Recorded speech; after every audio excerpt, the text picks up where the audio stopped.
On behalf of the Ministry of Education, as we are aware, after the announcement of the National Education Policy 2020, several initiatives have been undertaken in the field of education during the last 3 years.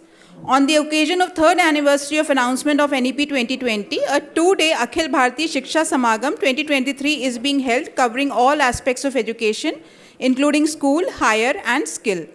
Several thematic sessions are also being organized as a part of this ABSS to brainstorm on various facets of the NEP 2020 and effectively articulate the roadmap and implementation strategies for the same. The NEP 2020 emphasizes on the internationalization of higher education and promotes India as a global study destination, providing premium education at affordable cost.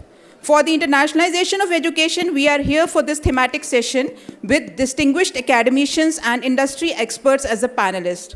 Though they need no formal introduction, but as a part of my duty, I take this privilege and honor to introduce them formally. Leading the panel, we have Professor M. Jagadish Kumar, Chairman, University Grants Commission. He is also Professor of Electrical Engineering at IIT Delhi. Sir has obtained his MS in Electrical Engineering and PhD in Electrical Engineering degrees from the Department of Electrical Engineering, IIT Madras. He did his postdoctoral research at the Department of Electrical and Computer Engineering, University of Waterloo, Ontario, Canada. He is a professor in the Department of Electrical Engineering at IIT Delhi. He served as the 12th Vice Chancellor of Jawaharlal Nehru University, New Delhi from January 2016 to February 2022. He held the NXP Philips Chair Professor established at IIT Delhi by Philips Semiconductors, Netherlands. He received the 2013 Award for Excellence in Teaching in Large Class category from IIT Delhi. He works in the area of nanoelectric devices, nanoscale device modeling and simulation, innovative device design, and power semiconductor devices. He has published extensively in the above areas with 3 books, 4 book chapters, and more than 250 publications in refereed journals and conferences. He is on the editorial board of several international journals, including the IEEE Journal of the Electron Devices Society, and is editor-in-chief of IETE Technical Review. He was an editor of IEEE Transactions on Electron Devices for 9 years. He is a fellow of the Indian National Academy of Engineering, the National Academy of Sciences, India, and the Institution of Electronics and Telecommunication Engineers, India. He has been awarded the 29th IETE Ramlal Wadhwa Gold Medal for distinguished contribution to the semiconductor device design and modeling field. He also received the first ever ISA VSI Techno Mentor Award from the India Electronics and Semiconductor Association to recognize a distinguished Indian academician and researcher for playing a significant role as a mentor and researcher. He is a recipient of the 2008 IBM Faculty Award for Professional Achievements. He is the President of the General Council of the National Assessment and Accreditation Council, which we know popularly as NAC. He was a member of the University Grants Commission and a member PT of the Telecom Regulatory Authority of India in the past. He was the chairman of the governing body of National Council of Science Museums, Ministry of Culture, Government of India also. Next, we have on our panel Dr. Chandan Chaudhary, Senior Associate Dean and Practice Professor, Operations Management and Information Systems, Indian School of Business. Dr. Chandan did his MS in Mechanical Engineering and received his PhD from the Hungarian Academy of Sciences and Budapest University of Technology and Economics. Sir is currently a Senior Associate Dean and a Practice Professor of Operations Management and Information Systems at the Indian School of Business, which we popularly know as ISB. Dr. Chandan Chaudhary is also a member of the Board of Governors at IIM Sambalpur and Lamron Tech Skills University. Before joining ISB, he served 3 top multinationals as Managing Director and Country Manager. He worked at Industrial and Financial Systems CEO, IBM Country Manager, and Dassault Systems Managing Director, India Geo. During his last academic stint, Dr. Chandan was a Professor, Dean Academy, and Chairman, Board of Research at NITI, recently renamed as IIM Mumbai. Sir's areas of research include, firstly, accelerating the growth of MSMEs, secondly, the 5th Industrial Revolution, Industry 5.0, and the future of jobs, and thirdly, creating a supply chain of skilled professionals to meet global skills shortage. He is passionate about leveraging technology to make the world a better place to live in.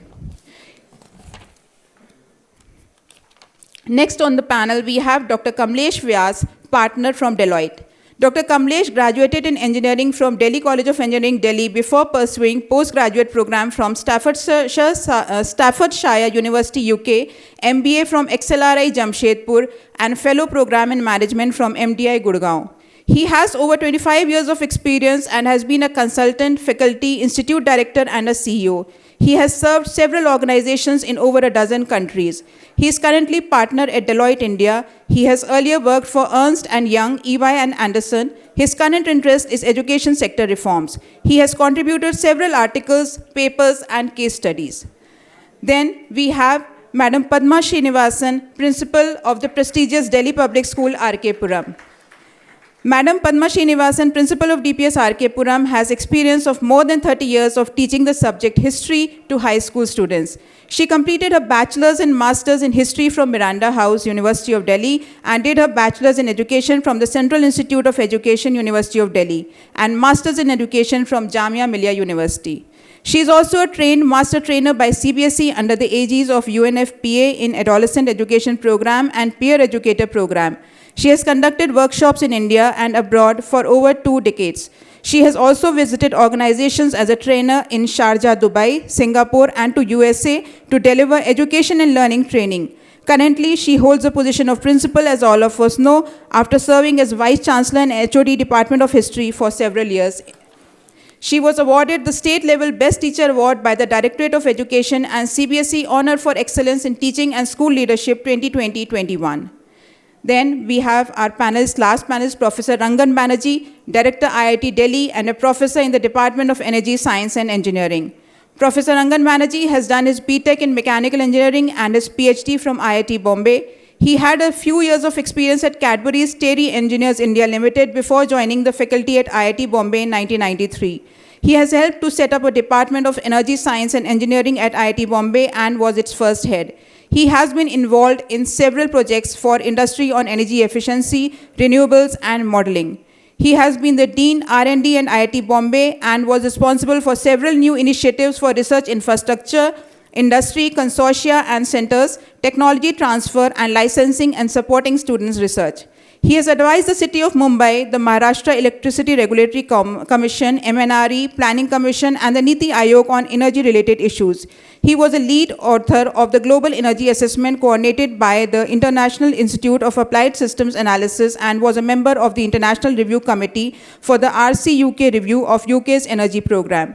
He has been awarded the Excellence in Teaching Award at IIT Bombay and is a Fellow of the Indian National Academy of Engineering. He has also been an Adjunct Professor Honorary in the Department of Engineering and Public Policy at Carnegie Mellon University. So I request all of you to give a big round of applause for our extremely distinguished panelists. And I formally welcome all of them.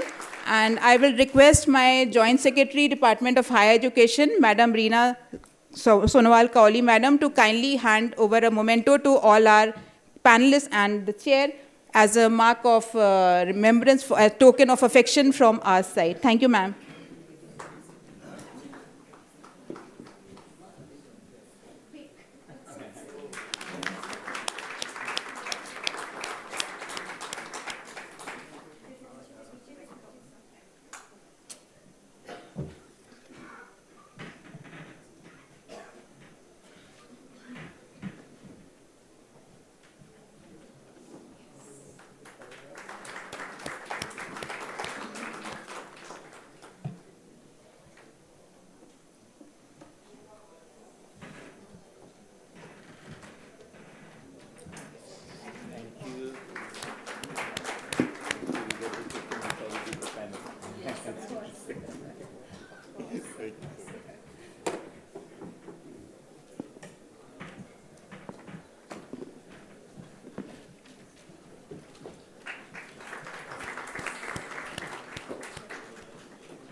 Thank you, ma'am. I now request Professor Jagdish Kumar, Chairman UGC, the chair of this panel, to kindly carry forward and guide us, sir. Thank you, sir. Thank you, Smitaji. I thought I will just stand for a few minutes here, because if you have a moving object in front of you, the chances of falling asleep will be less. Thank you, Smitaji. You wanted to give your welcome speech within 5 minutes and you stuck to your time. And hopefully we will also complete within the given time. I also found that whenever I give afternoon lectures to my students, if you tell them a little story, they become very alert. So let me first start by telling a small story. You know, there were two sculptors, and they were given two big boulders, and they were asked to make a beautiful statue out of these boulders. And just for story's sake, let's give a name to these sculptors. Let's say the first sculptor is Professor Rangan Banerjee, and the second sculptor is Dr. Padma Srinivasan. And there was these people were working very seriously, and there was a visitor. And the visitor came and asked Professor Rangan Banerjee, "What are you doing?" He said, "No, I am making a beautiful statue out of this boulder. And it's a very challenging task, you know. It requires a lot of tools. It requires creativity. It's a very difficult task." So the visitor listened to that, and then he was walking and he saw the second sculptor. And she was also trying to work on that. And this time, the visitor, he wanted to be smart. So he asked her, "Are you also making a statue?" Then she said, "No, I am not making a statue. The statue is already inside the boulder. I am only chipping away some unwanted material so that the statue comes out." So friends, the reason why I have told this is India has that inner potential, great inner potential. And to discover that, we have now the NEP 2020. So it guides us to discover our inner potential and contribute to not only India, but globally. So now when we want to do this, first of all, we need to strengthen our own educational system. As Honorable Prime Minister said in the morning, various reforms which are part of NEP 2020 are being implemented, such as the multidisciplinary education, holistic education, academic bank of credits, national credit framework, national curriculum framework. So many such things are being implemented now. And when I talk to the heads of institutions, when I go to a college and talk to the students, I can see the change, that the things are being implemented and the system is changing. Of course, our system is too large, as it was mentioned in the morning in one of the discussions. We have 300 million students, 1,100 universities, 45,000 colleges. It is so diverse. And also the scale at which we need to change also is too significant. So therefore, it will take few years for us to change the whole system. And that's the reason why in NEP 2020, we have set a goal of 2035. So by then, we need to implement most of the reforms that are contemplated in NEP 2020. So while we are strengthening our own Indian educational system, NEP 2020 also says that we need to internationalize our Indian education. So there are two ways in which we can do how we want to internationalize. India has been known as a knowledge society for thousands of years. An enormous amount of knowledge has been generated by great people over a long period in India. And if you look at Indians contributing globally, who have studied the schooling system here, the undergraduate education here, maybe some of them even master's education here, and then they go and study abroad, or some of them, they might have studied only in India completely, but now they are heads of big corporations across the world. They are presidents of great universities across the world. So when you talk to them, they say the reason why they have reached such great heights, besides their own effort, is the education that they have received in India. So that is the reason why I said we have enormous potential in our country. There are two ways we would like to internationalize our education, and I'm sure my panelists will deliberate on that. But I would like to share a couple of thoughts on this, how we want to internationalize our Indian education. One is, we have great institutions today in our country, such as IITs, IIMs, some of the very established state universities, central universities. And then we have huge Indian diaspora across the globe. And many of them, they would like to have this top quality Indian education in those places. So can we establish our own campuses there? So that we can globalize our Indian education. We take the brand India globally across the world. So that is one way of internationalizing our Indian education. Already IIT Delhi director is here, and IIT Madras, they have already decided to establish campuses abroad. And some more institutions will follow. Within UGC also, we are coming up with regulatory scheme so that any university which satisfies certain parameters can actually go and establish campuses anywhere in the world. So that is taking brand India outside India globally.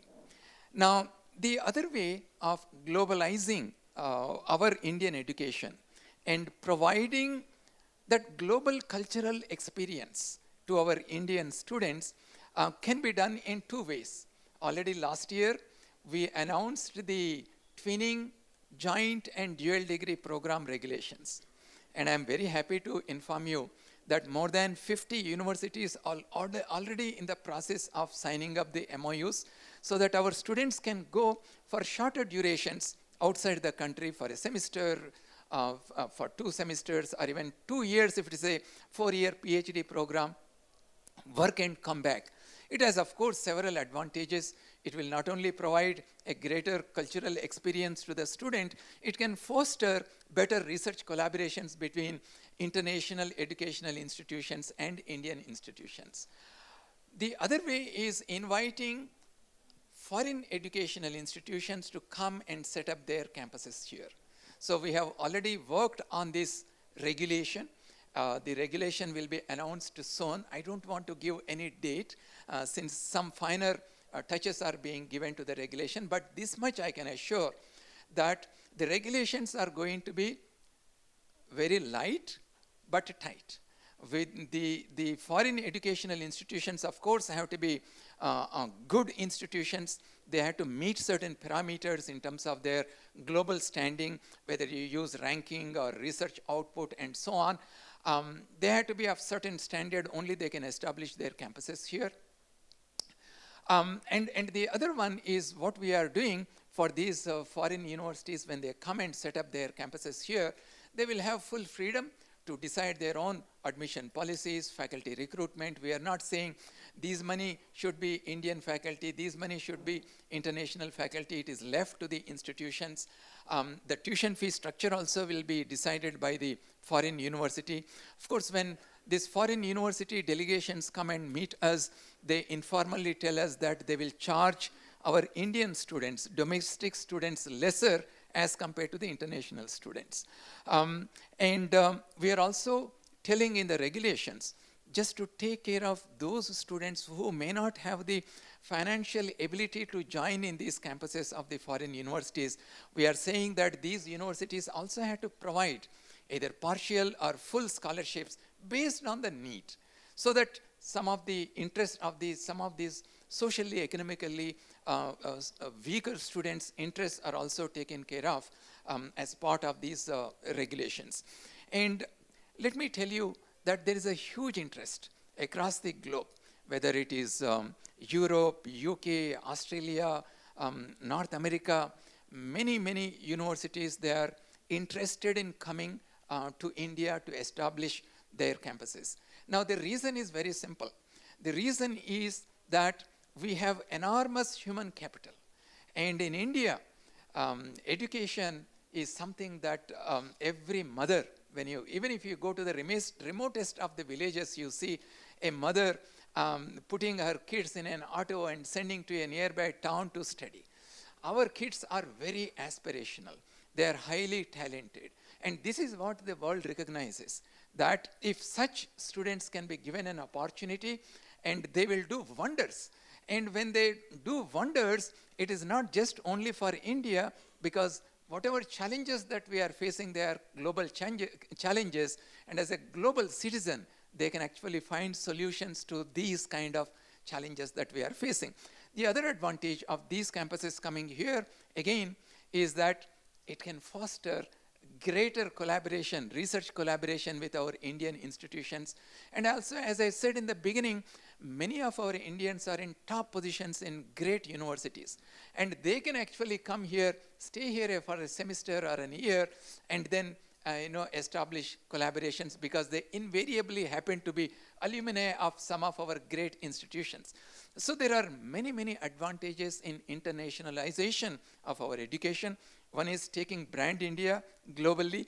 The other one is by inviting the foreign universities here, providing that global cultural experience and accessing international high quality education to our students. So with these initial comments, we would like to take the discussion forward. What I will do is I will ask my esteemed panelists to speak briefly to put forward their thoughts, and then we would like to have more questions from the audience. And that will be very, very engaging and very, very interesting. So let me now request Professor Rangan Banerjee to start.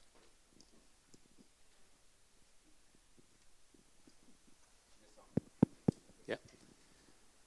So good afternoon, and it's really a pleasure to be with all of you, the academic experts of the country. I'm going to give a brief sort of perspective on internationalization of education, and I'm sure many of you have experiences as well as your own perspective, but I'm giving the perspective from a higher education perspective, from a perspective of an IIT, and specifically with some examples from IIT Delhi. So the first thing is, of course, as an academic, whenever you're looking at something, you'd like to define what you're talking about. So I try to define internationalization of education. And internationalization, you can look at the dictionary definition, but there's a paper by Jane Knight, and the accepted definition is the process of integrating an international, intercultural, or global dimension into the purpose, functions, or delivery of post-secondary education. And so here we are talking of not just students going abroad, students coming in, but even in the curriculum, even in the delivery, even in looking at best practices. So keep that in mind. Then the next thing which you should ask, and as academics, we would always think for ourselves and decide, why should we internationalize? So look at it from different perspectives. Start from the perspective of students. What would students gain by internationalization? They would get a different perspective. They would get, if the student is spending a semester somewhere else, a different cultural experience. They would be able to access different networks, access different kinds of facilities, best practices, and also interact with get a multicultural experience. We actually, in India, we are actually very fortunate because we have a very diverse student mix. So a lot of the diversity is also there, but the international diversity is a different one. From the faculty side, it will expand the thought process, and it will also result in a deepening and enriching of the research. Look at collaborations, look at exposure to global best practices and problems, and maybe get access to high-end research facilities and high-end computing, which may or may not be there in your own institution. We may also have better peer review and have a greater impact of work. It's typically, you see that in journals, papers which have more authors from two different countries usually are cited more. Not necessarily that that's a better index of quality, but that often happens. From an institution, we can have a much better academic diversity in our classroom, and we can have a diversity on our campus. We also get access to bright students, researchers, and faculty from across the world. And for the country, the first important thing is that we can enhance the soft power of the country. If you look at the history of universities, actually, the oldest universities, the university as a concept started from India.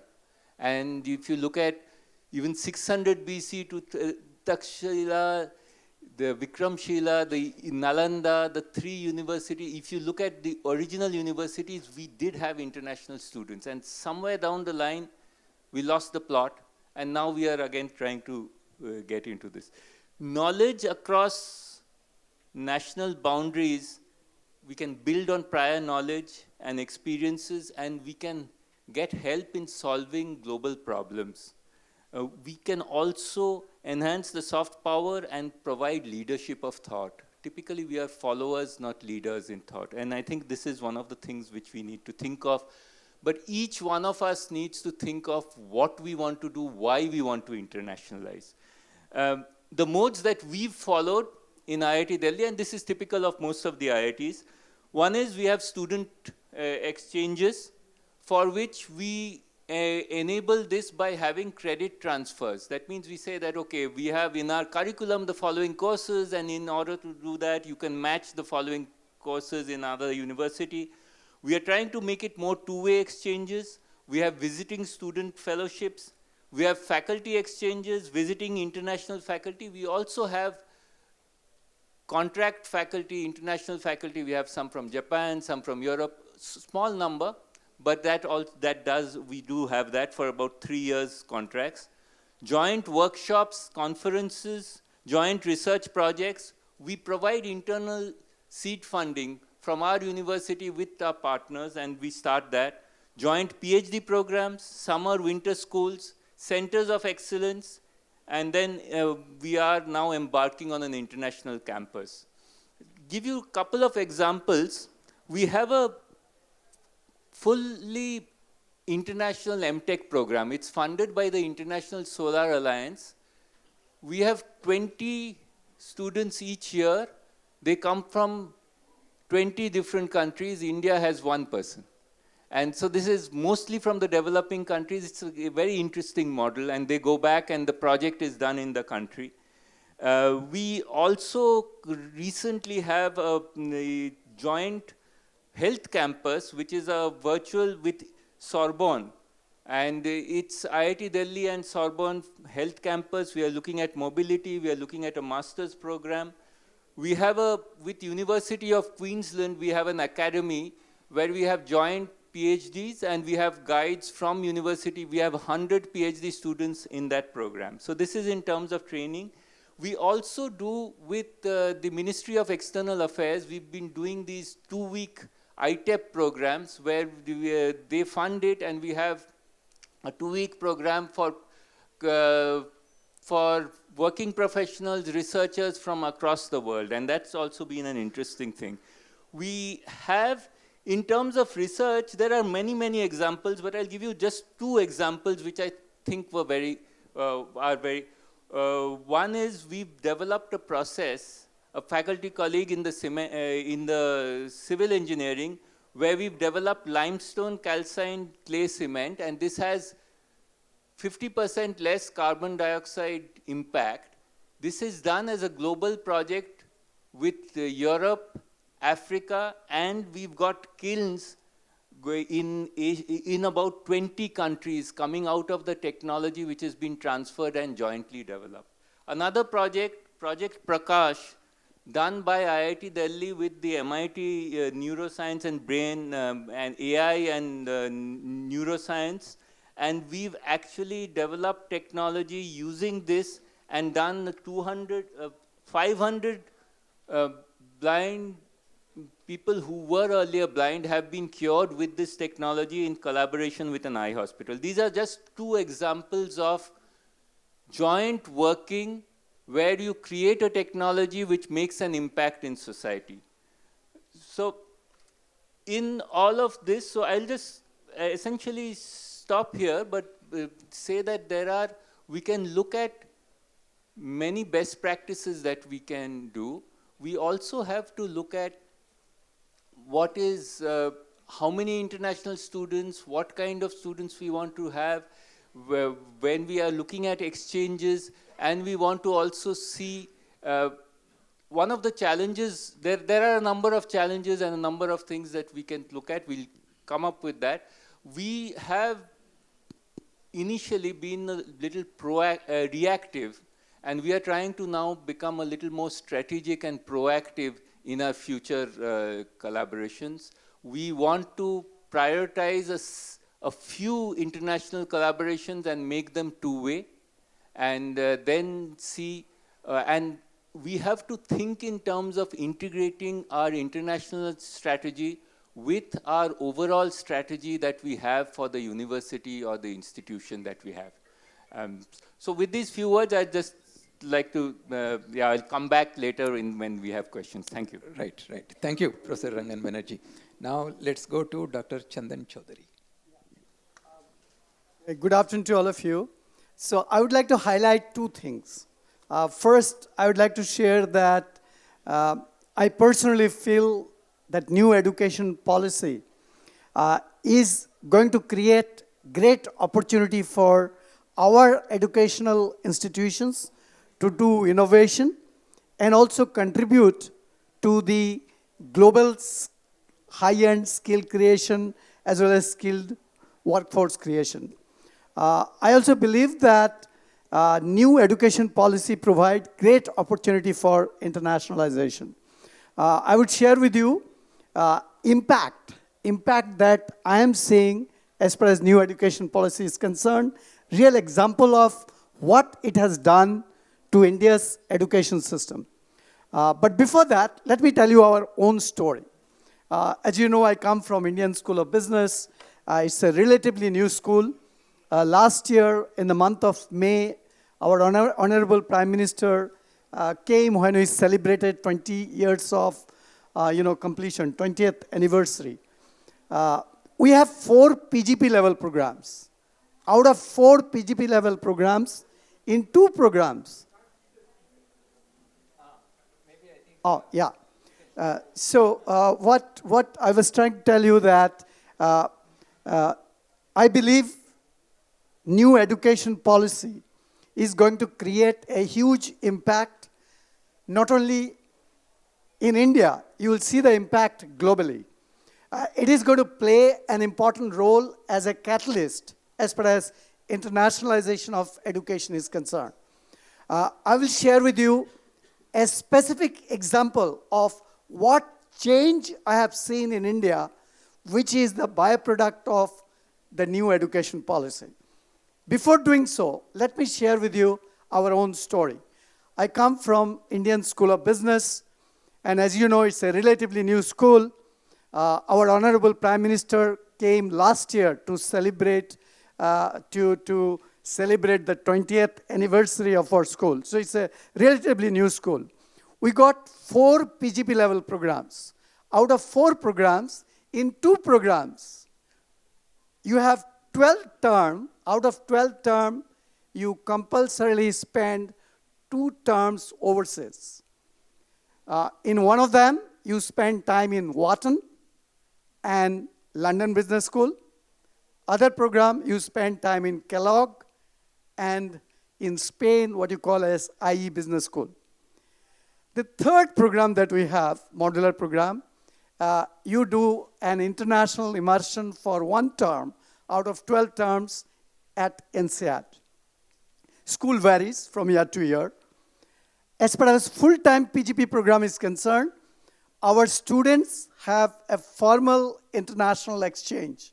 And this formal exchange program is there around with 50 schools. We also have around 50 schools from where we get students every year, at least about 20 students. Now, I go to the next part of my discussion, which is what I have seen during the last 3 years as far as NEP is concerned, impact of NEP.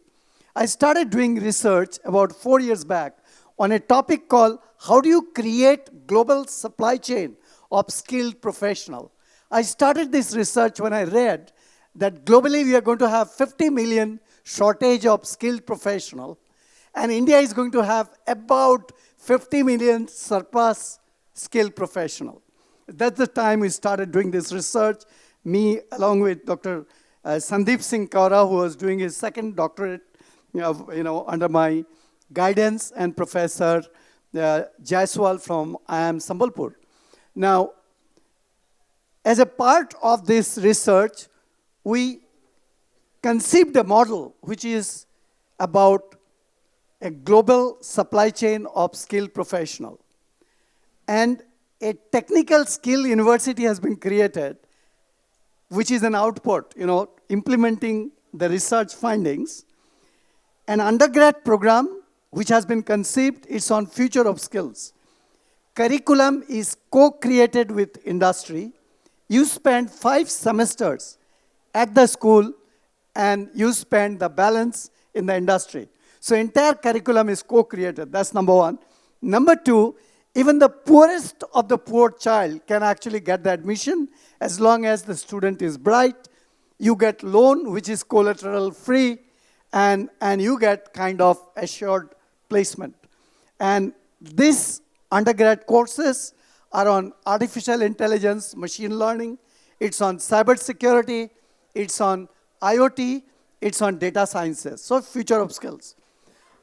There is a study which has been recently published which shows globally, because of artificial intelligence, machine learning, and robotics, we are likely to have impact will be there from 15 to 85% of the workforce in the world. And India is also included. And I think India, through new education policy, is not only creating high-end skilled professional, but also for diploma programs, which is a 3 years program. Industry recruits the students. They are trained at the industry. They also come to university. So it's a real co-creation with assured employment. So I think the skilled professional from India in the years to come is going to play an important role, not only in accelerating the growth of Indian economy, but also contributing to global economy. Thank you. Wonderful. We will now go to Dr. Kamlesh Vyas. He is rooted in India, but has a global perspective. So please go ahead. Good afternoon. Yes, can you see me? Can you see me at the back? Good afternoon. On this panel, I have 4 colleagues who have done so much for internationalization of Indian education. Like in a football field, on the right wing, you have Professor Rangan Banerjee. IITs over the decades have been bringing international education to India, and the partnerships he talked about, this is the essence of, one of the essences of what we like to do. Also on the right wing, we have a professor colleague from ISB. Long back, 2 decades back, they brought in international education to India. He's talked about Kellogg's and Wharton modules even now, but this came long back into India. On the left wing, we have Professor Padma, we have Dr. Padma, who through DPS has brought in international quality education at scale to India. And the number of students that has contributed to the international global citizen pool is immense at scale over decades. And right in the middle, the center forward, the captain of the team, he is involved with all the major initiatives that we are taking right now, which will continue to have impact for us over several decades, possibly centuries. So this is a team which is doing so much for internationalization of education. I would like to talk about 4 pillars of internationalization. Some of them have been talked about, but I'm going to put up for you what I'm seeing right now here, so we all have the same notes. Now these 4 pillars, starting with Indian higher education institutions setting campuses abroad. Now some of this is obvious. It is going to bring quality education to the global audience, obviously. It is going to create forex and job and research and growth opportunities for Indian education leaders and faculty members and researchers. But it is also going to create for Indian higher education institutions opportunities to raise funds and capital abroad that they will invest not just in the campuses internationally, but obviously also into campuses in India. The last one is very critical. It is going to create Indian multinational universities. Now, these multinational universities, they will enhance quality of education wherever they go, including in their India subsidiaries, so to say. This is the first pillar. And as you might see, there is a small word, Vishwaguru, which is written there. So this initiative contributes to us becoming a Vishwaguru once again. Right top corner, you see Nalanda University. We talked about Takshila, Vikramshila, and Nalanda. This is an opportunity, 21st century for us, to go into Nalanda 2.0. So that's the first pillar, friends and dear colleagues. The second pillar for us is Indian higher education institutions setting up campuses abroad. Now, once again, some of the benefits from us doing that is very obvious. We are going to have international practices, talent and research opportunities and practices brought into India that will increase or enhance the level of quality education in our country. I'm going to go to the third point now. It is going to create opportunities for Indian faculty members and Indian leaders, education leaders and researchers, because these universities, when they set up campuses in India, they will need talent. Of course, they'll bring their own, but they will also need talents from here. The fourth one is the cost of education for Indian educations who are currently going abroad. You know that 7.5 lakh plus students go abroad every year. Now the cost for them could go down because some of them might like to study here, but even more important, that will open doors for many more students who would like to do foreign education sitting here or right here in India rather than having to go abroad. The last two there is absolutely critical. The first one is a lot of the foreign universities will do research in India. It will reduce for them the cost of innovation. Not just the cost of innovation. Remember what happened 20 years back when multinational companies set up their R&D centers in India because they could find large pools of talent within the country. Now, these universities will also do their research in India at lower cost than they would have done, at larger scale than they would have done. And this contribution, not just the research, once the research is done, what better laboratory for them than India to commercialize, to pilot, to field test that innovation. And all that is going to happen here, creating a completely new industry and opportunity for us. The word EPO you see there is very important. My view is that it's going to create a brand new industry that we haven't heard about so far, education process outsourcing. We know that international universities, the large ones, do so many processes from pre-admission to teaching, resource allocation, faculty allocation, assessments, degree distribution, research, patenting, licensing, spin-offs. Many of those activities at scale can be outsourced. So just as India became business process outsourcing center for the world, it has an opportunity through these interventions to become an education process outsourcing, a brand new sector that will create once again value for our country. So that, friends, is the second pillar, foreign higher education institutions setting up campuses in India. The third one is pretty well known. Professor Jagdish talked about it in detail. The twinning program, joint degree programs that we are doing with the foreign university, that is going to enhance the quality of education. But one more important thing, the moment we have these collaborations, it enhances the quality of education and the quality of educational practices for all kinds of academic institutions, Indians and foreign. I'm going to come to the last one, the international students in Indian higher education institutions. That takes us back to Fayan and Wensuang and that kind of people. When international students come to India, not only does it generate forex, currently the number is less than 50,000 students. For our kind of evolved higher education system, less than 50,000 students from the countries you know where come to India. If that number could become a 10 times, 100 times, 1,000 times, look at the creation of jobs, the research opportunities, the growth opportunities for our education leaders, faculty, and researchers. And finally, when you have in a class international students, the global citizen quotient of that class, the quality, the standards, the levels, the internationalization, the alignment to international practices automatically is bound to go up. And with that, it is going to contribute once again to Vishwaguru.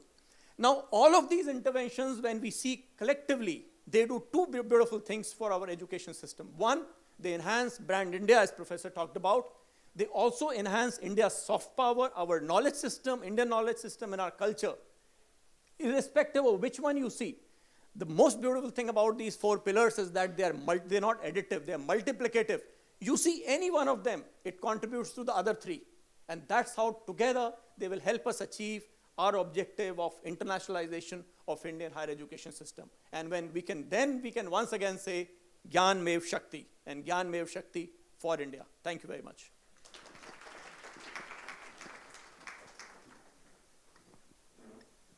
So, Dr. Padma Srinivasan, please take your mic. Maybe you can come to the front.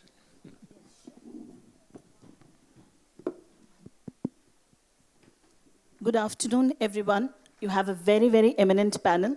I'm a very, very small fry here, but it's our students who make us very big because they achieve at a global level every year and they bring accolades to us.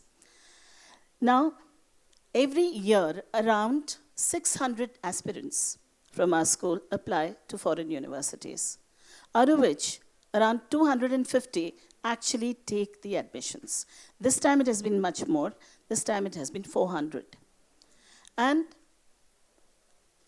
when you have so many aspirants, and some of them, because they've not been able to afford that education abroad, they stay back, that lot would definitely move in for this process which is taking place, that is internationalization of education, wherein you do have universities coming here and setting up campuses. So that's a very, very welcome move, and it is one of those moves which should be talked about a lot. And children of that particular age group, the ones who are sitting over here, they should know more and more about it. Currently, you do find children even going there in order to get a feel of international education. They have these little programs, pre-university programs, and they go there and they spend a lot of money to understand, to acclimatize themselves to what is happening over there so that they can understand what is expected of them when they go to those universities. Those are also very expensive programs. And those kinds of programs should be organized over here as well, so that the children do get an idea, get a feel that the same can be achieved over here as well. That is a very important aspect, because at the moment, all of them are very enthusiastic about going abroad and studying over there, because those universities and those university names are very, very attractive, and their own peers and elders from their own schools have gone over there and they know what they have achieved over there.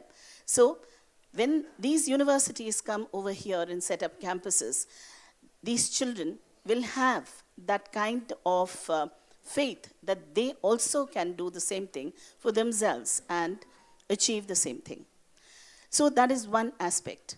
Second, of course, as all of them mentioned here, at least some of them emphasized here, that is the cost of education, which is very high when you're paying in foreign exchange. It's a very, very high cost. And we do hear about this from parents every year, that it is not very easy to pay that cost. Next, various influences. When a child is going abroad, especially at the undergrad level, there are lots of apprehensions. And parents would like to keep their children nearer home at that stage. And once again, with international universities setting up campuses here, those kinds of little apprehensions that the parents have would be nullified. They would be closer home, and they would also get that kind of exposure to quality education, which would be a welcome move. Apart from that, of course, scholarships. There are plenty of children who are very, very good. They need scholarships. They need free ships.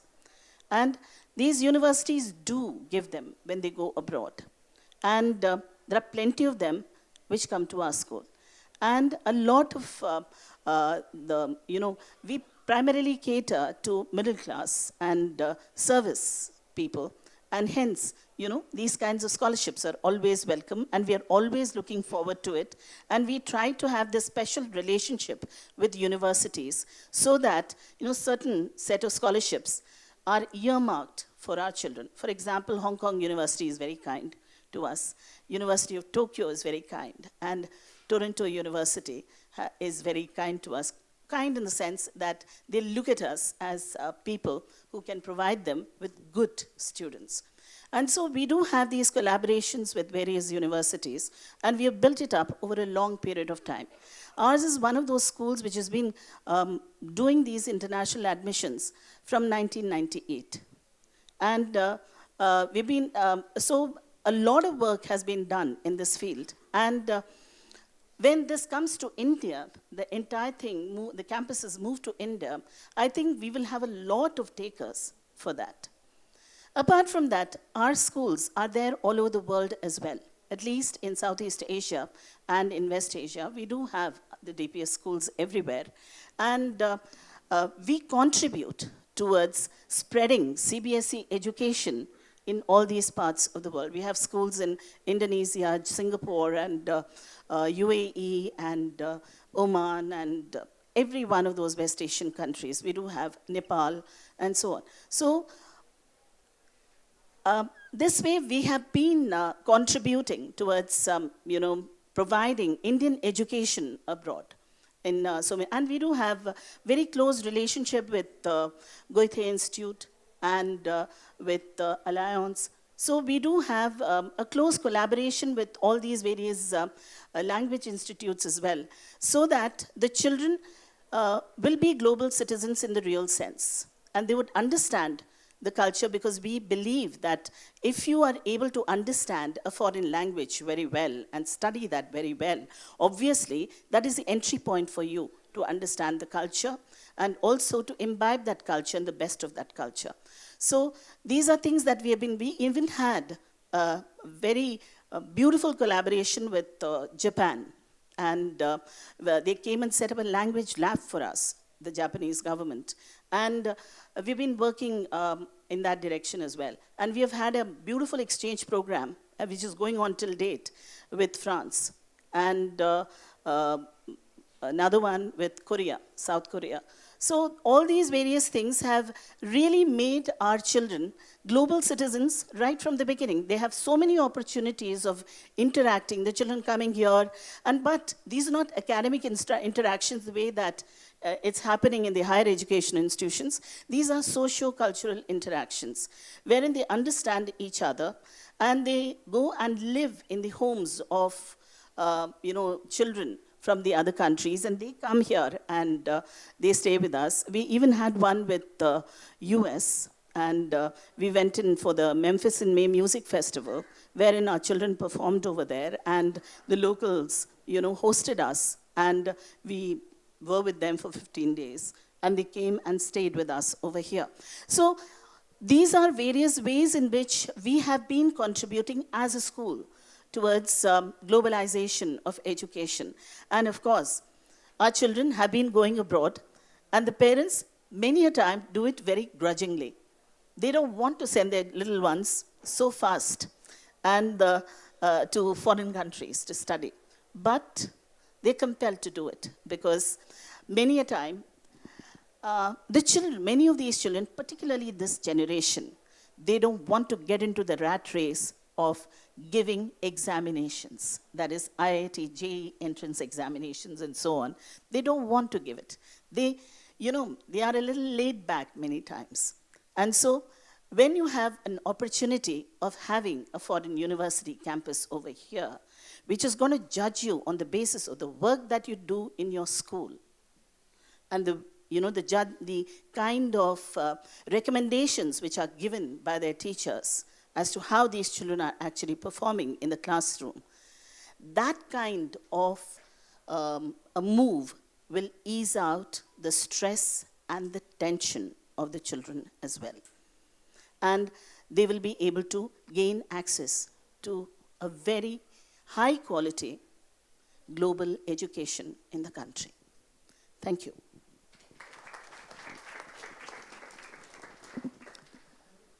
So Smitaji has given us 90 minutes. Out of that, we have consumed 52 minutes. May I request the panelists also to just stand here so that they can see your heads and shoot the questions. Right. Now, we are open for discussion, and you can ask any question without any hesitation. Right. Professor Rao.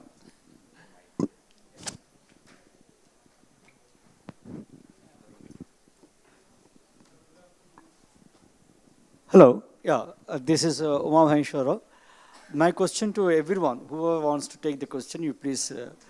We have heard from all the panelists as well as the chair of the panel about the importance of internationalizing the education. It's all very nice of it, and then it's good. If you compare the number of students leaving abroad, it is 7 lakhs plus. And then if you compare that to the students, cross-border students coming to India, it is 40,000 plus. Okay. And the question which nobody has really dealt about is that how do we promote, how do we make our institutions, right, attractive to these students cross-border, right, to promote that particular thing and then make internationalization of education in India. Even when foreign countries, foreign universities come to India, they have the Indian students only. They are not going to have the foreign students. Then how do we really answer to this particular confusion about how do we really make it internationalizing the education in India? Anyone can please take it. You know, usually in panels like this, the chair of the panel will have the temptation to answer, but I will ask Dr. Vyas to answer.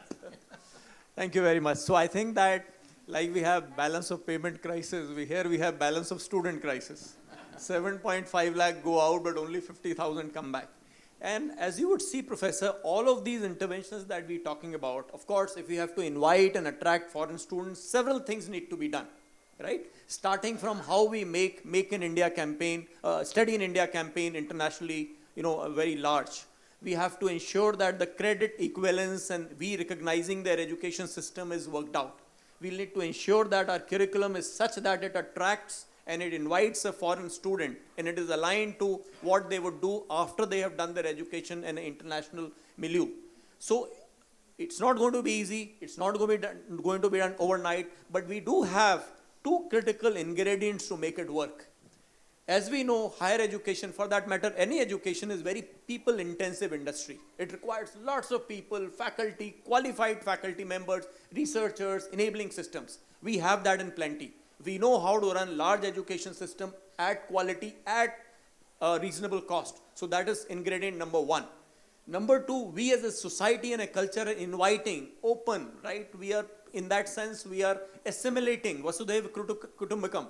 So I think these two critical parameters, to my mind, have the right ingredient for us to be able to connect or correct this balance of student crisis between 7.5 lakhs and 50,000. That's my view, sir. Over to you, sir. I'll just add two more dimensions. So I think India is a great place for attracting also foreign faculty. They may not come and stay permanently, but they would love to come and stay here and teach. And ISB is a living example. We have 150 faculty on an average come every year to teach, not for one session, a full term. And they have been doing it for many, many years, almost 20 years. So they must be seeing some value of interacting with Indian students. So I think that's one of the things. But internationalization of faculty is also important for attracting foreign students. And it creates a lot of value for the students. It creates competition. See, in our classroom, in a term, if 5 courses are taught, out of 5 professors, you may have 2 professors from abroad or 3 professors from abroad. So for the students, they're actually learning from, literally not only from professors from India, but from global professors. So there's a lot of value addition. I think one thing that I see is a lot of promise from NEP, because NEP is encouraging it even as a policy. It was not there before. The second, I think, like you go to US, you get a work permit. So I'm sure government is working on, when a foreign students come here, they wouldn't just like to come here, study and go. They would like to experience also, working here. So I think it's a combination of perception and reality. And the perception, we have to change the perception of Indian education internationally if we are able to effectively attract. I also think that we need to be realistic in certain things in terms of, if you look at undergraduate level, let's say at the IITs. IITs, if we were to take a large number of international students in our institute, it would mean depriving a large number of Indian students. So we would like to do at the undergraduate level only exchanges. At the postgraduate level, at the master's and PhD level, there are a whole host of students. They may not be from Europe and US, but they may be from South Asia, Southeast Asia, Asian countries, from the Africa and the developing countries where people are interested. We need to create adequate infrastructure. We need to create adequate funding. There are costs associated with this. And we need to look at creating that infrastructure so that we are attracting. And I think the point made by the panelists also is that not just attracting the student for education, but then also to take up a job. And this is something I think is now one of the goals of NEP. Many of our institutions will rise to this challenge. So it's not going to happen overnight, right? So we have to do a combination of both. We need to realize, the implicit, you see the amount of money which is spent on advertising, study in Australia, study in US, all our entire media budgets, you will see they spend money in putting in things. There's no level playing field. There's no level playing field for Indian institutions. So we need to actually empower our Indian institutions, we can change the reality and the perception. May I just add one more sentence, sir? One more thing which is going for us. In certain sectors, for example, information technology, when the world sees that out of the top 20 companies, largest multinationals, 15 are led by Indians who educated through our system, I think they can be no better ambassador to our education system than them. So we got to even leverage those. And I think given that and the fact that our society is generally broad-minded and welcoming, Indian culture is welcoming, people anyways are inquisitive and want to come here, and all these stuff that we talked about, post-study work and other kind of elements, we sort those out and we are in a good shape, sir. One little thing which I'd like to add, the fact that the higher education institutions, they offer education in English, that is very attractive. If you really look at universities like University of Heidelberg, they have the maximum number of Nobel Prize winners there. But there are not many takers from India. Why? Because education predominantly is in German language. So some of the best universities of Germany, they provide best education in engineering. They don't go there. It's only very lately that the Goethe Institute and the Ministry of Foreign Affairs has understood, German government has understood that they need to propagate German language. In the last few years, we all saw how they were very aggressively promoting German language all over the world, particularly in countries of South Asia. So that is one advantage that we have. And that can attract a lot of, especially the neighboring countries and the students to India.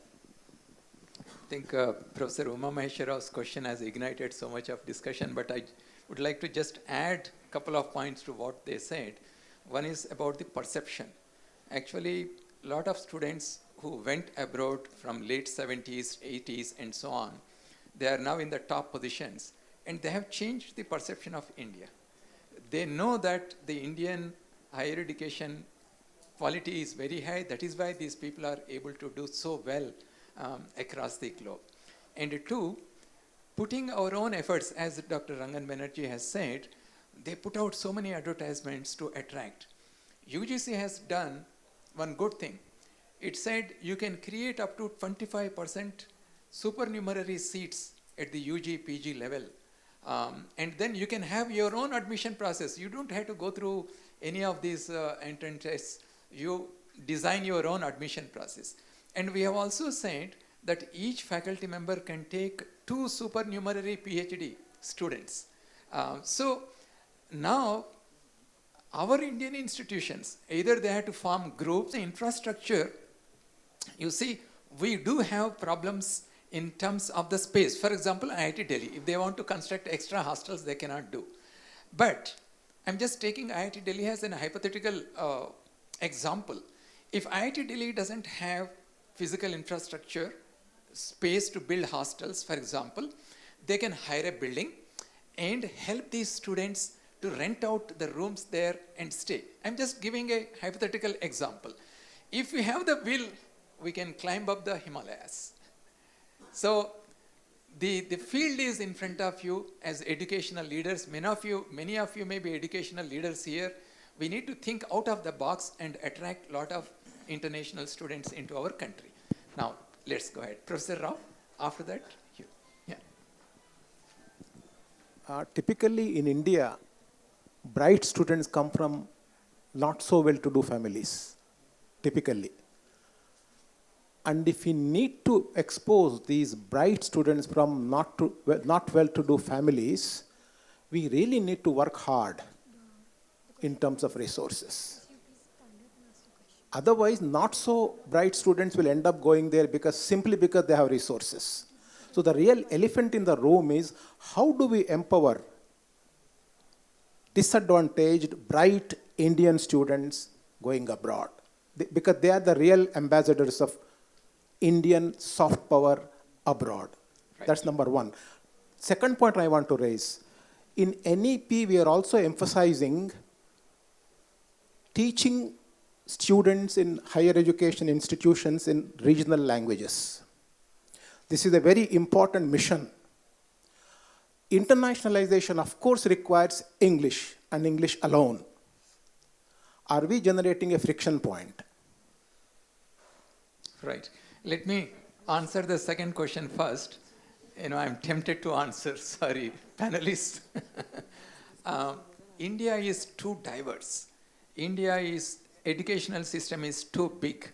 It doesn't mean that when we promote Indian languages, it means that all the 300 million students will study only in Indian languages. You will have some students studying in English, some students in Indian languages. At the same time, NEP also says that students who study in the Indian languages have to acquire the communication skills by using English as a communication tool. So we are not going to neglect teaching English as a communication tool to our students. So there is no friction point there. And I completely agree with you with the first point that the socially, economically deprived students who come from those backgrounds, they need to find more opportunities. And that's why in our regulation, this point about partial and full scholarships is going to be there. And many international universities, when they had discussions with us, they had absolutely no problem in offering these kind of scholarships. Yeah, please go ahead. I completely agree with Chairman, sir. I think on both those points, if you look at any international university, sir, we find that even in their own countries, they typically have a certain portion or certain number of seats reserved for need-based scholarships, wherein if a student makes it, they ensure that the student studies. And contrary to belief, you'll be, some of you may be surprised that even in international developed countries, a lot of students cannot afford the education that is offered there. And many of them do it on the basis of scholarships or loan or other financial assistance. So I'm sure that once the system becomes hefty enough, large enough, there will be space for our bright children who would be our ambassadors. On the other point on, that was, sorry, I'm sorry, I missed the other part of the question.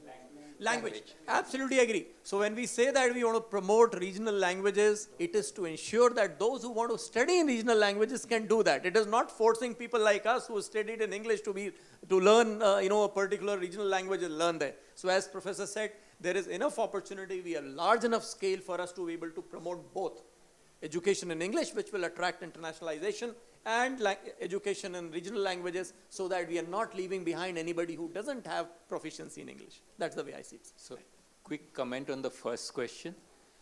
One possible solution is to have an industry sponsor for these exchanges. So essentially, you have an exchange where the student comes, you have an industry. For instance, I'll give you an example, which is, there's an industry called Cummins, and there was a collaboration between IIT Bombay and Purdue.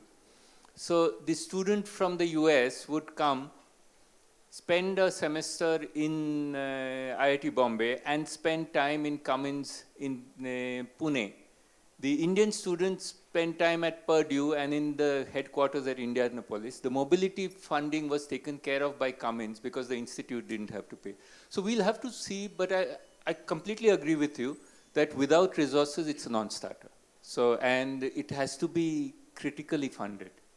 So otherwise, it will be only marginal. Right. Any other? You wanted to answer. Oh, somebody is still. After that, we'll go. Yes. We will take all your questions. Sir, We answer. Right. I have some suggestions about the first question, sir. As you also mentioned that the universities can create about 25% supernumerary seat. So the first, like Professor Rao told, that 7.5 lakh students going outside the country and 50,000 coming in. Because sir, the universities in US, Canada, they have very established system of taking admission, like they have GRE, SAT, GMAT. There is an established procedure how to get admission in those countries. So we should also need to create that type of system, how the people from abroad can come to India and get admission in Indian universities. The second lot, which is going to Indian, to outside university, that is the education there is cheaper, particularly the medical education, people going to Russia, Ukraine, and even neighboring countries of India. So the cost of education is lesser than Indian institutions here. So I propose to the people here in the university, like I'm Director Subodh Singh, Director General National Testing Agency, and we conduct NEET, JEE Main, and CUET, UG, PG, sir, in about 25 countries. So if you want to have your outreach program in those countries, so we can conduct at more centers in more countries, and you can have some system, because on these exam basis, JEE and CUET, NEET and all that, the Indian universities give admissions to Indian students. So you can give admissions to foreign students also. So we can collaborate with the Indian universities if you want to outreach in certain countries. So we can have the exams in those countries and you can attract the students from there. So thank you, sir. Right. Oh, so what we will do is we will take a group of questions, because Rangan is my boss at IIT Delhi, so he said we'll take a group of questions. So we will take from here. Huh? Yeah, please go ahead. Good afternoon, I'm Anya Gupta from DPS RK Puram. One significant factor that attracts students to foreign universities is the quality of education, which includes the content, curriculum, and the faculty they offer. As we consider the establishment of new universities here, how do we plan to ensure that they can provide a comparable level of education and faculty expertise? Will it be more than just the brand name they bring? Okay. Yeah, ma'am. No. Yeah, sir, I mean, I'm at NIPA, and I believe that internationalization has 4 modes: the teacher movement, the student movement, the program movement, and the institution movement. So the other 3 are, are already on, but the 4th one, the institution movement, has come very recently. So my worry is that because NIPA conducted a survey of top 200 universities, and none of them actually expressed their desire to come to India. Only Australia was the only country which expressed some interest in coming to India. And my worry is that, like India, abroad also, there are some very good institutions, but equally there are degree mills also. So what will happen is that, the degree mills will set up their campuses B grade and C grade, and they will not send their best faculty here and all that, and there will be dilution of standards, because none of the top universities actually want to clone themselves and implant themselves in India. So I want the panelists to really respond to that. Sure. Sir. I think we'll take a few questions from the kids here. After that, we'll come to you. Yeah, all the kids can ask questions. Good afternoon, everyone. I'm Kashvi Goyal, also a student at Delhi Public School, RK Puram. So my question for you all is, what criteria and standards will the foreign universities follow while deciding a location within our country to establish their campus? Okay. Any other question? Yeah. A very good afternoon to everyone. My question for the panel was that the main attraction for students to go to foreign universities is to meet a diverse set of people and explore cultures other than that of India and to gain a global perspective.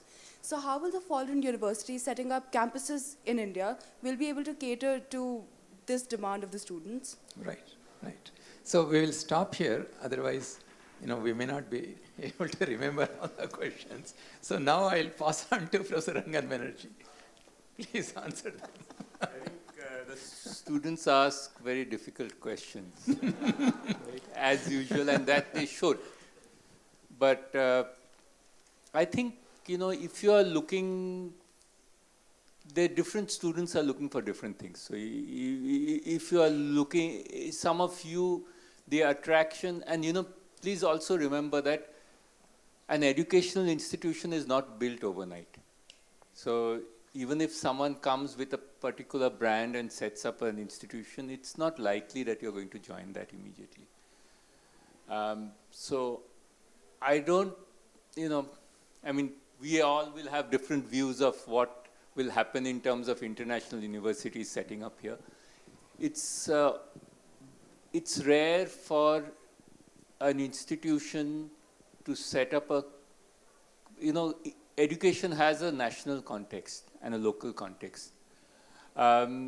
So I think the institutions and the higher educational institutions within the country will give a larger number of quality offerings with international linkages and exchanges. And in my view, for instance, those who want to take an international experience, that's fine, but you will have many more quality higher educational opportunities which are diverse, which give you the kind of freedom and the kind of experiences, including international experiences. You have students here from different countries.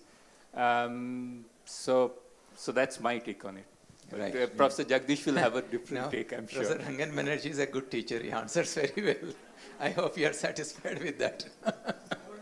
I want to take 30 seconds that if a top school from the world sets up its shop in India, you will also have foreign students coming and taking admission here. But if it's a top school, right? If not the B and C grade. I'd also like to say one thing. You also have to see the cost at which we are providing education. And that is the challenge, because finally, if someone is setting up a school, they will have to look at the business model and they will look at the financing. So it's a tricky thing, but it's good for us to explore. And all of this is, people from DPS are not going to go to something which is just going to start, right? So you'll wait and see, you'll figure out whether it's good enough or not. But I think this whole thing of several universities, you will have many options within the country. You may still choose to go abroad. You'll have to decide. You have a variety of reasons why you're making those choices.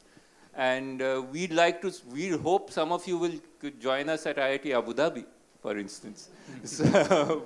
But I think this is, we need to figure out, one of the things which we need to understand as education, students have choices, and students have much higher expectations which we in our institutions are often not able to fulfill. So the classroom, getting student engaged and excited in the classroom is a big challenge for all teachers. Some of the good teachers manage it, but it's not. And so we are trying to look at ways in which we get learning by doing, make it, and then having the diversity of international experiences will enhance the offerings in our institute. So one little addition. You were talking about IIT Abu Dhabi. We get a special treatment from NYU Abu Dhabi. Is it a question, ma'am? No, I'm just telling him that, and we get a 3 crore scholarship generally given every year to one of our top students. If you will offer something like that, I'm sure our students will be willing to go there. Bargaining. Right here.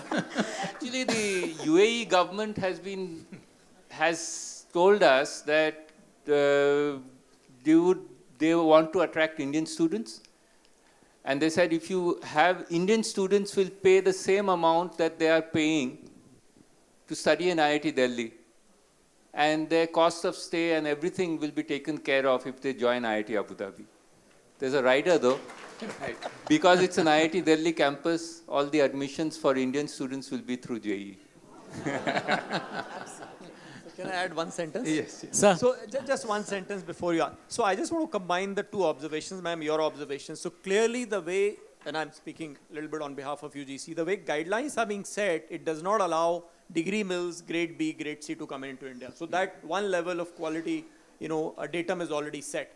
The other one is when a top university decides to set up in India, and of course they will do all the considerations but once they decide, please understand that they will consider their own reputation at stake when they do it. They bring in the best of programs, the best of faculty. They will definitely promote the same program in their home country and other countries. So you'll have in India a campus which has got multinational students. And that will provide the students the opportunity to learn multicultures. For example, when we go to US, we don't go there to understand US culture. We know that we will find multiple culture students there. And in due course, as Professor said, it's not going to happen overnight, but in due course, once we reach that scale, we are going to see a similar reflection of what is happening in American or Australian or New Zealand or British universities in India. In fact, our regulation is going to be light but tight. That tight will take care of the quality.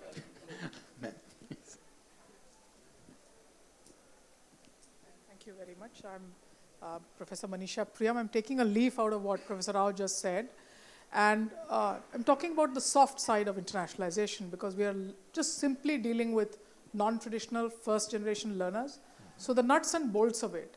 One of the important soft offerings is promoting joint doctoral supervision and making us, I don't want as a teacher to leave my country at this moment when I'm needed all over the place and go and settle in a good campus, elite campus and get all the reified. I want to do joint doctoral supervisions on terms of equality. Help us, sir, number one. Second, we realized, and I realized in my teaching, that a lot of these first generation learners, even if we gave them everything, they simply wouldn't be able to set sail and settle down in a corner. So I impressed upon the Australians who had been coming to us for a lot of other creamy layer stuff. I told them, do 1 month exchange scholarships. I'm delighted to tell you that this soft landing of our students, and we said, no, do it across the HAS, have it across the group.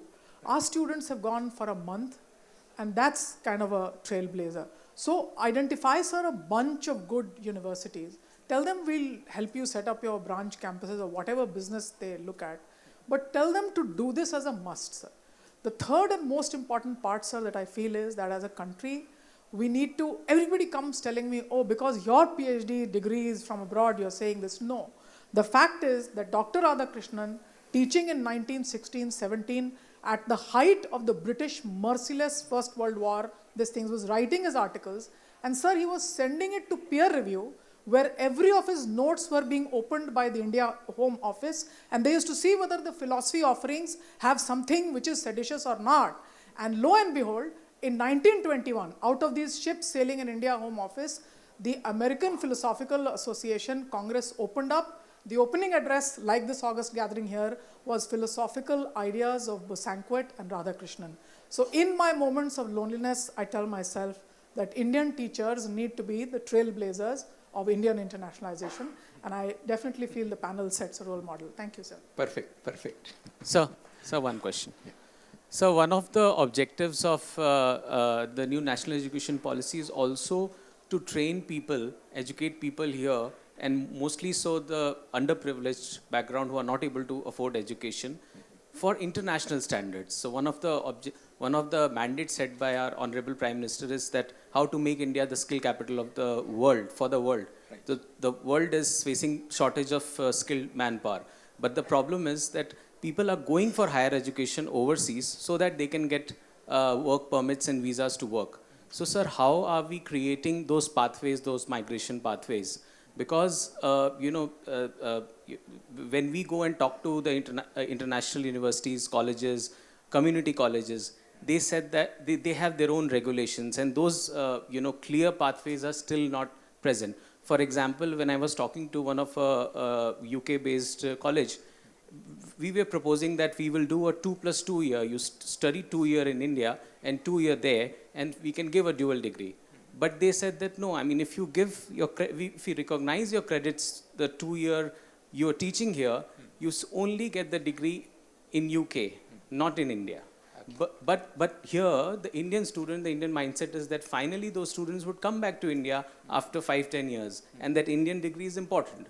Right. So those enabling frameworks, I think, are still, probably is there, but it's not completely functional to my point of view, and I would like your view on that, sir. And the other view is about those underprivileged people. How do we empower them so that they can leverage the higher salary structures which are there, and they send the dollars back to India, and then the India, it contributes. Right. In the beginning, I said one of our major tasks is to strengthen our own educational system. If I look at the entire student body as a pyramid, at the top of pyramid, there is a small percentage of students who have all financial means. They can go anywhere in the globe. There is a small percentage of students who can crack the toughest exams, what Professor Rangan Banerjee has said. But the rest of the pyramid is where the entire student body, which is aspirational, talented, coming from diverse background, they are there. And NEP 2020 aims at empowering these students. And that is why we need to strengthen our teaching learning processes in our educational systems so that they become better learners, they become more skilled, more employable, right? That is one aspect. The other one is that right now we have about 41 million students. Estimates say that in another 5 years, 10 years, these numbers are going to double and triple. Now, it took us almost 70, 80 years to build these 1,100 universities and 45,000 colleges. Can you build the same physical infrastructure in next 5 years? It's going to be impossible. But what is the way out? The best way is to use technology and to reach out. See, many of the kids, I come from a small village, I know how difficult it is to go to a city, rent out a room and study. Many kids may not be in a financial position to come to a city and study. Can we take the high quality education right to their doorstep? And that is where the E-Vishwavidyalaya will play a major role, on which we are working at a very rapid rate. And you can see the transformation it will create as some of the reforms that we are introducing already, the way they are creating the transformation, it will happen. Okay, right. So now let's go ahead. Yeah. First the I have the student mic and then you, sir. Please go ahead. Hi, my name is Arath Kalra. I used to be a postdoc at Princeton until last month, and now I'm joining IIT Delhi as an incoming faculty member. Oh, I thought you were a student. Well, I'm glad you did. Right. My question is, it inspires from a previous question asked. The question was, how do you incentivize students to go abroad? My question to the distinguished panel is, how do you incentivize students to go abroad, but then come back? Right. But it's already happening. Many Indians who are highly educated, who have spent considerable time there abroad, they are now coming back because the opportunities here are growing. So the thing is, we need to create an ecosystem which will automatically attract people, and that's happening.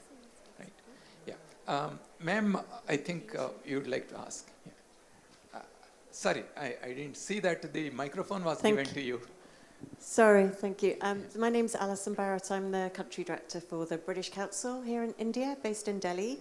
And there are a large number of UK universities that are really excited about the opportunity afforded by NEP 2020 and the opportunity to not only expand T&E programs, but also to open branch campuses in India. And we'd really love your advice. What advice would you give them? How would you encourage UK universities to collaborate or to open campuses in India? Thank you. Okay. Anybody would...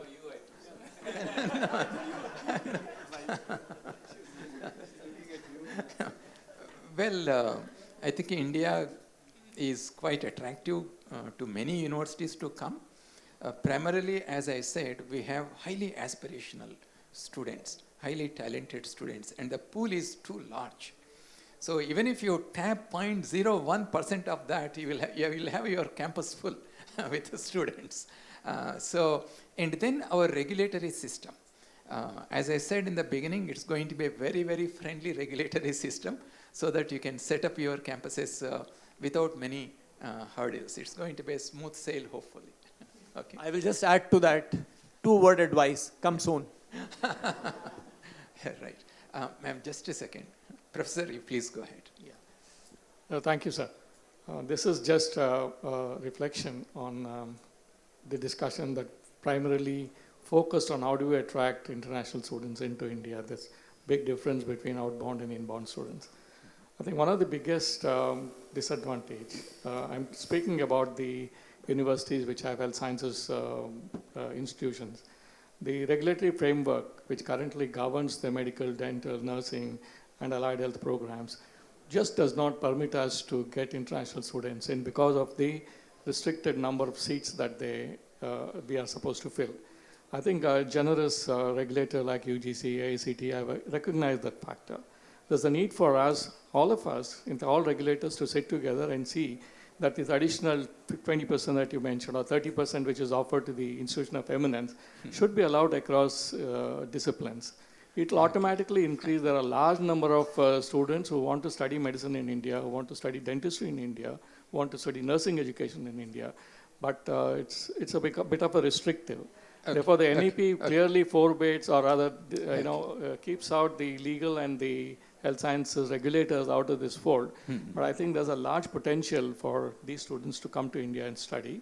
Right. There's a need for us to put our heads together on this. Right. The second point, quick point is about attracting students back into India on the same thing. I think OPT is something both of us mentioned. In fact, we've also recommended in the regulation that you asked for the draft regulation. This is something that the government of India should seriously look at. Offer a 2-year OPT to the students who qualify in India so that they could work. We are not looking at getting students from US, Europe, or Australia. We need to concentrate on our neighbors, Central Asia, English-speaking countries of Africa. Right. This is something that I wanted to highlight. Right. Sir, you come from medical background. I want to tell you a little secret. Please don't tell anybody. Okay. I know we had a foreign delegation visiting UGC, Manjuji, and we were all there. And then the discussion went towards medical education. Can we have some twinning or visiting and more collaboration with the medical education? So one of the members of the foreign delegation said, forget about it, our medical regulator is very rigid. So it is not only Indian problem, it's a global problem. In medical area, they don't want to touch because you're dealing with human beings, with living beings. Right, yeah, please go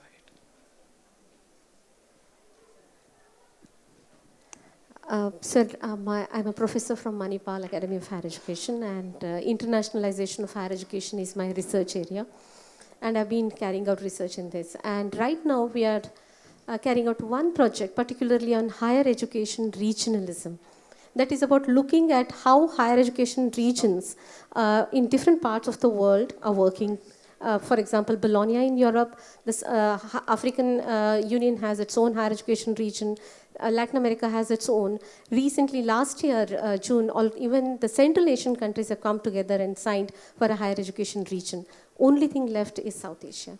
And here is a huge opportunity for India to lead a higher education region in South Asia, and for that Ministry of External Affairs and Ministry of Education need to come together, and it's a political project.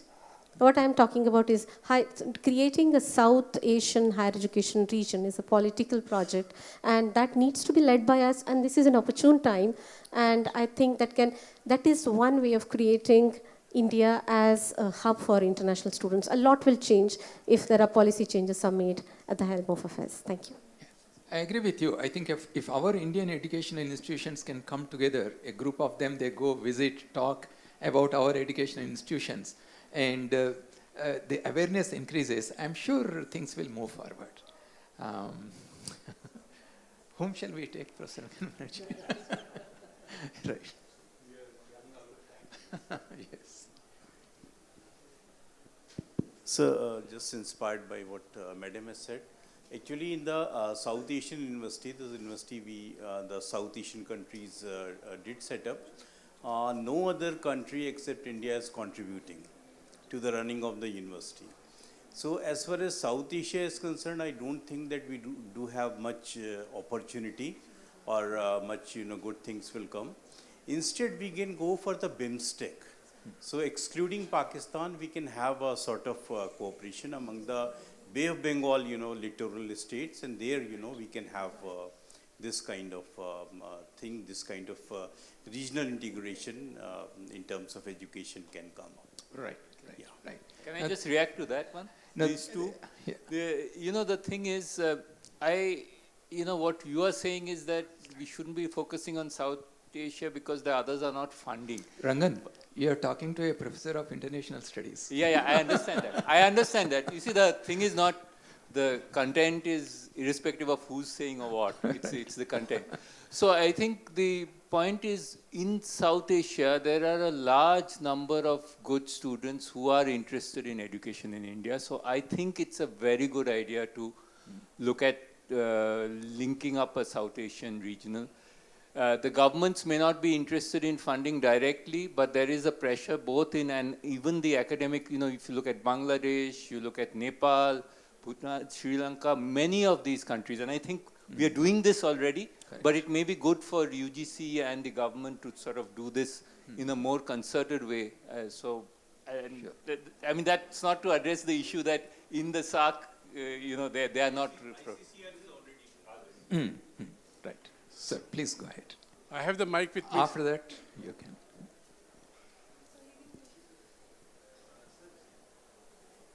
Meanwhile, you can ask. Yeah, I mean, I come from the state of Rajasthan, so there's a piece of information here, and then there's a suggestion after that.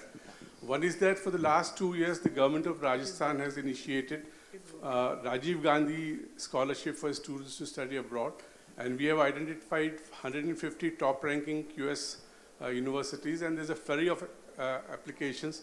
In the first year, the Rajasthan government has already sent 200 students, and now this year we are going to send 500 students abroad. And similarly, we have introduced another scheme for teachers now, which is called as Teachers Interface for Excellence. So this year, we are going to send about 300 teachers abroad in the top 150 ranking universities to do different kinds of courses. The suggestion which I want to make here is that we have been talking about 8 lakh students going abroad from India, different universities. The basic problem which most of the students face is settling down abroad, looking for houses, looking for, different kinds of facilities. Can we think in terms of locating campus representatives in some of the top-ranking institutions after having identified which are the universities to which Indian students are going? So there are so many governments which are having campus representatives in Indian universities. Similarly, if the Government of India, Ministry of Education can take it up seriously and locate campus representatives, they may be teachers of Indian origin who have been teaching there for, that will be a great facility for students going abroad. Thank you. Right. My understanding is that in many universities in US, in North America, for example, there are Indian student groups. They actually help them to settle down when they come, look for accommodation. And in fact, in often cases, they go to the airport also to pick them up. So there are many such arrangements. Since time is running out, we will have one last question. Yes, I missed the... After him, we will have this last question. So this is about the UGC circular last year regarding dual degrees training programs, and it's a very nicely drafted circular. There's one technical point in that circular which says, suppose I'm doing a PG program. It's 1+1. I do 1 year here and 1 year abroad. It says that you can, both the degrees have to be similar. If it's an MBA here, it should be MBA there. I think now that you're allowing multiple 2 degrees at a time, it can be an MBA here and it can be an MS there. That will add more value to the students. So that modification is required. If it is 1 year MBA, 1 year MS, that's fine. We have already introduced 1 year programs. Only at the same level, right? So maybe that modification is required. We'll see as things move. We are very flexible. Depending on feedback like this, we will change those things, right? Last question. It's not much of a question, but it's more of an observation. Something which some of you also said, that Indian technocrats doing fantabulously well in the US is such a encouraging note. Even I have an anecdote. Recently, like we keep talking about improving this balance of student situation. See, the people who do work in all these directions are the ones who are sitting in this room. So as teachers, as academicians, we are the ones. And I guess the time has come for India to focus more on creating the balance. And that's how the respectability and internationalization will really, really take forth. I come from business school. So recently, like one thing, to stake the claim that you are equally good, maybe the internationalization would gain much from international accreditations. So why not our own schools go and look up for those? And mind you, the situation which I just about to depict is very encouraging. Like recently in a AASESB, which is the biggest accreditation for the business schools, there was an open plenary session. There are about 697 deans and directors from across the globe. And they were tackling about the most challenging standard which has been recently added, which is around social responsibility and sustainability. And they all said that, yes, we do recognize that all the world global schools are struggling with it. So they said that, okay, to help you out, we'll give you the case study, a white paper done on an Indian business school. And they went on and on and on about it. After 40 minutes, there was a standing ovation. And then, believe me, my life became so easy because all that I had to do in that conference was to just tell that that business school was mine. So the point is, see, we have to get, first of all, this pride back that we can do the best. So, and mind you, we should also go back to what we were really good at. Indians always knew that the only way to do business is through sustainable means. So why can't we teach, things which we were very, very good at? So first, to get that pride. Second, to create that very distinctive niche. We should not compete with where possibly we do not have the strength right now. To prove that, get the internationalization or accreditations which are the best. And end of the day, we are the ones who are going to do it. Because high time, we for sure, for the neighbors and for the Southeast Asia and all this zone, why not? And if not now, then when? Right, That's the whole scenario, and I think we are almost ready there. Right. I'm sure you all will agree with me. I'm so happy that I chose her to have the last word on a positive note. Thank you very much for the wonderful interaction. And on behalf of my panel, all the best wishes to you. Namaste.